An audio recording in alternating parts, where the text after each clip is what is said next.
students. Now we will see torque acting on dipole when it is placed in an uniform electric field. So first I will take, there is an uniform electric field acting from left towards right. There is a uniform electric field acting from left to right. So there is an electric field E. A dipole is placed in this uniform electric field.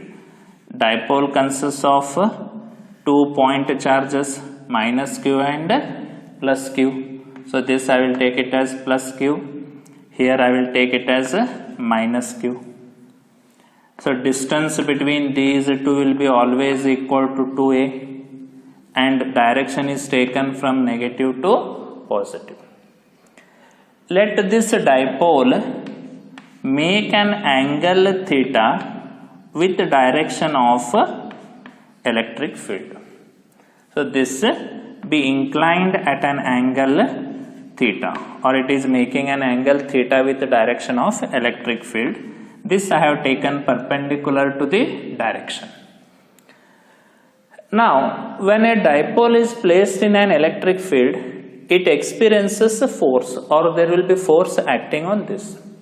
So E is from left to right. So on charge plus q, force will be in the rightward direction, and that force is given by q into E.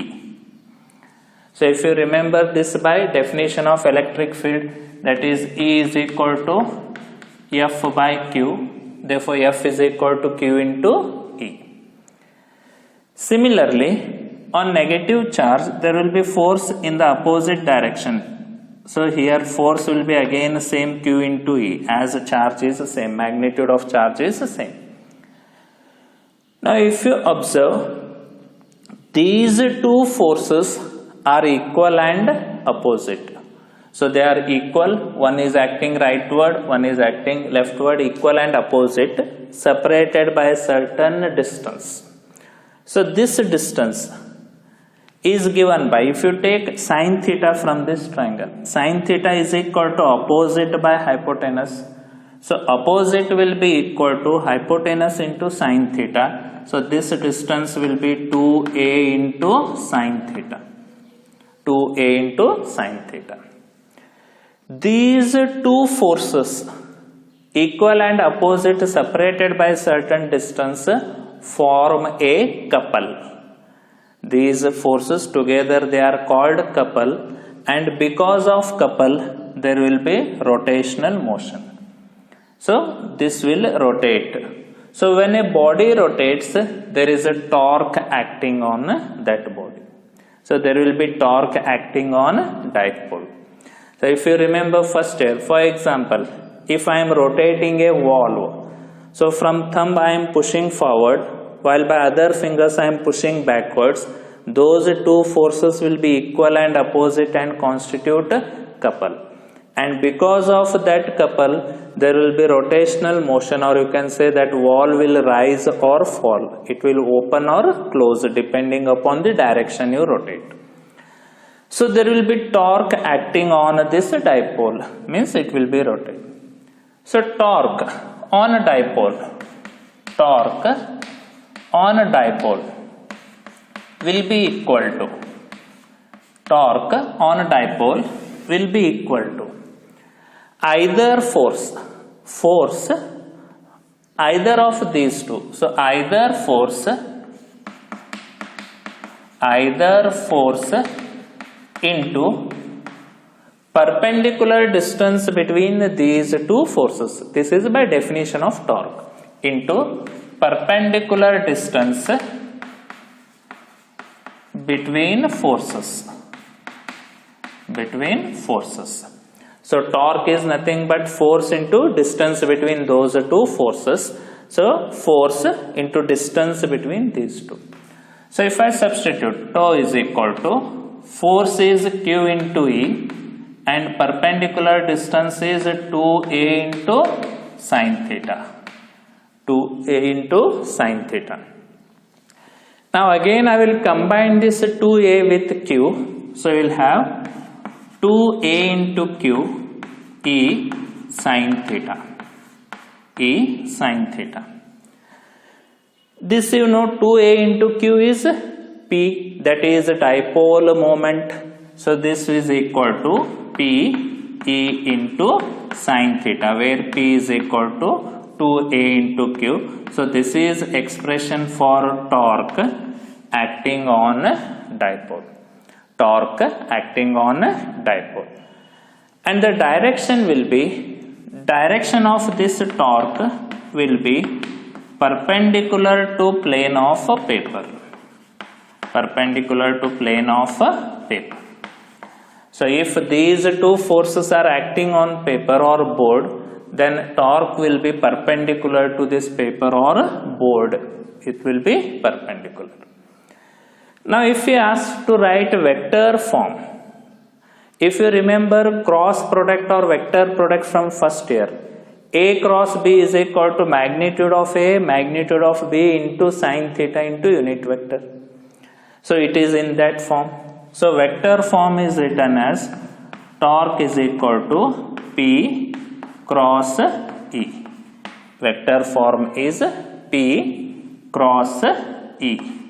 Vector form for torque. Now, if torque is aligned along the direction of electric field, means theta is 0.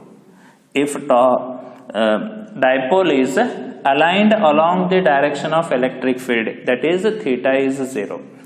So if theta is 0, sin 0 is 0, so torque will be minimum. So if theta is equal to 0, sin theta is equal to 0, so torque will be minimum, and that minimum will be equal to 0. If dipole is aligned along the direction of electric field. If theta is 90, that is dipole is aligned perpendicular to the electric field, then torque acting will be maximum. Sin 90 is 1. So if theta is equal to 90, sin theta is equal to 1. So torque will be maximum. Then maximum torque is nothing but P into E. Maximum torque is P into E when the dipole is aligned perpendicular to electric field. So students, you can pause and note down the steps. Next we will see Gauss theorem. Gauss theorem. Gauss theorem. And later its applications, means you are having derivations to find electric field using Gauss theorem. So Gauss theorem states that I will take a few point charges of different sign and magnitude, plus q1, minus q2, plus q3, minus q4, minus q5, minus q5. I have taken 5 charges. Now I will take an imaginary surface covering all those charges. It can be sphere, it can be cylinder, it can be cube, it can be cone, anything, even irregular shape. So just I will take an imaginary surface enclosing all these charges. Enclosing all these charges. So the imaginary surface which encloses all these charges is called Gaussian surface. Is called Gaussian surface. Is called Gaussian surface. In previous sessions I have told, if there is a positive charge, electric field lines will be starting from it. If a charge is negative, electric field lines will be ending at it. So total number of electric lines passing through a surface held normal, we call it as a flux. So here these two charges are positive, because of those lines will be coming outward, while these are negative, lines will be coming inwards. So Gauss theorem states that the total outward flux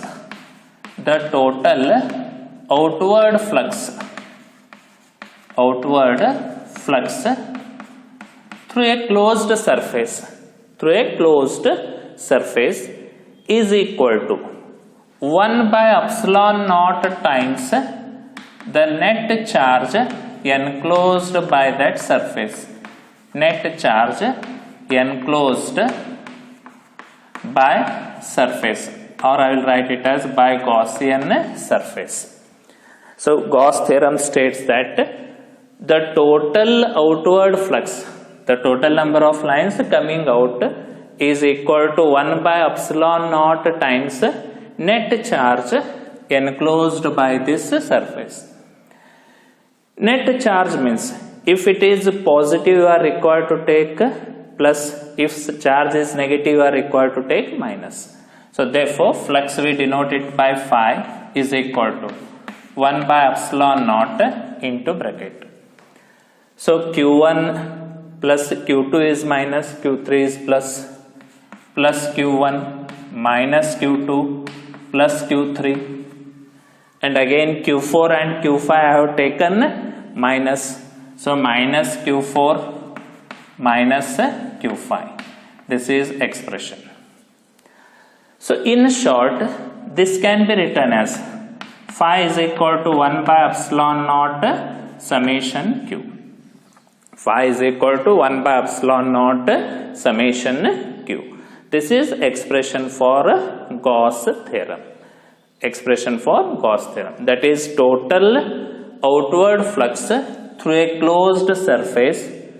Here it is imaginary. Closed surface is always equal to 1 by epsilon naught times net charge enclosed by that surface, or enclosed by Gaussian surface. Now using this expression and mathematical definition of flux, if you remember mathematical definition of flux, I had written it as phi is equal to E cos theta into dA. Using these two expressions, we will be finding electric field due to different wire, sheet, sphere in our next session.